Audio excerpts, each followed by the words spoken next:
I was searching around earlier for some videos on the Hades to see what other people had to say about it and what their opinions were, but I didn't really find many, so I figured since I have one, I might as well just make a video on it since people have been asking for reviews anyway.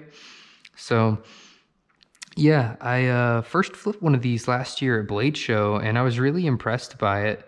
But I didn't end up getting one because I had my heart set on a Wraith from EPS, which I got, and I am very impressed with. And I'll have to make another video on that separately.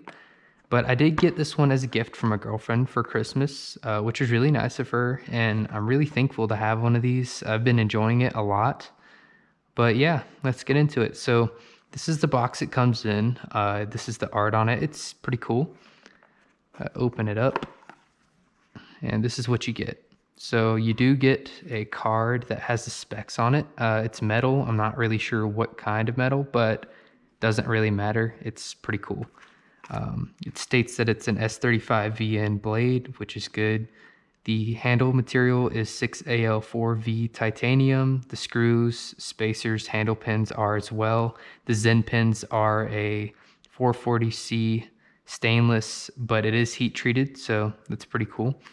It did come in this little plastic bag, but I didn't really feel it necessary to put it back in just for the review. But yeah, that's the box out of the way. Now here's the knife itself, kind of how it sounds.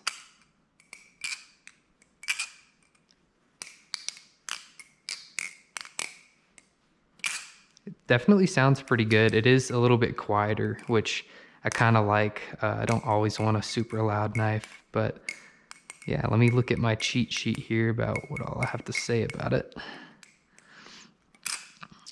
But oh yeah, so I was going to mention, since these do have titanium screws, they're not going to be as strong as your steel screws, so I would be careful if you are hard on your screws specifically, but I haven't really had any problems with them. I'm not too hard on them, which is good.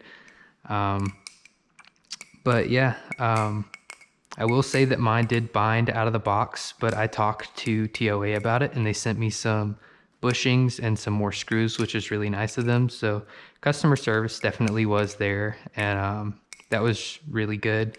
Every maker's bound to have a lemon or two, so that's kind of, you know, expected when they're having such precision knives being made.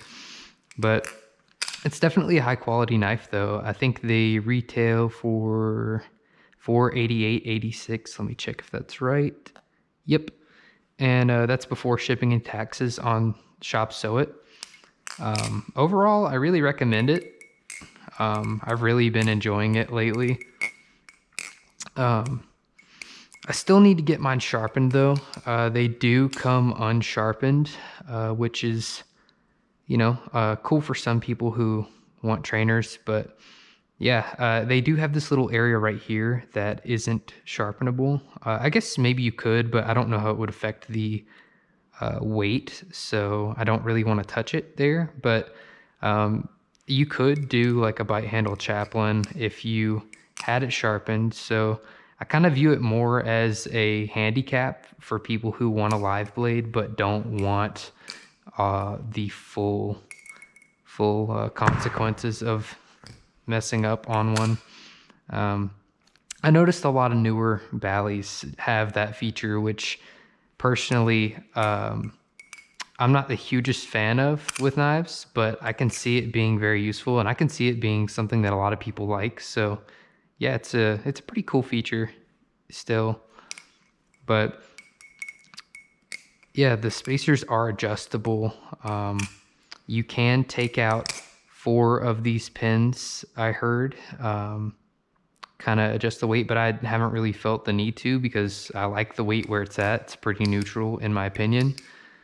The handles do also have a widened channel, which is really cool.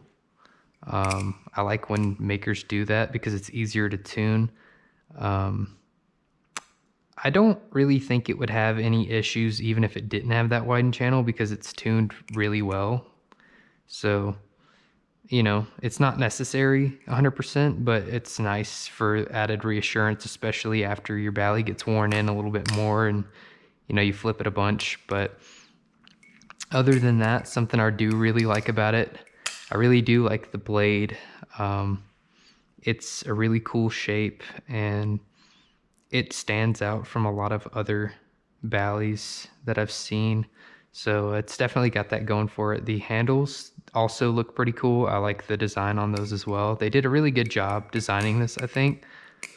But only other thing I really have to say about it is that it's a little bit of a thicker knife, which I personally don't mind.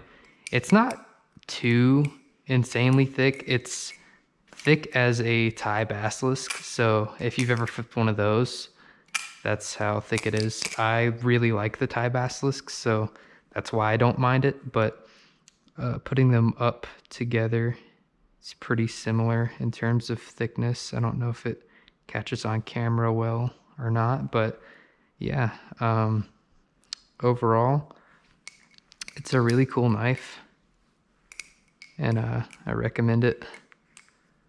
That kind of wraps up everything. Yeah, you should definitely go get one if you have the money for it and want to try it out. But yeah.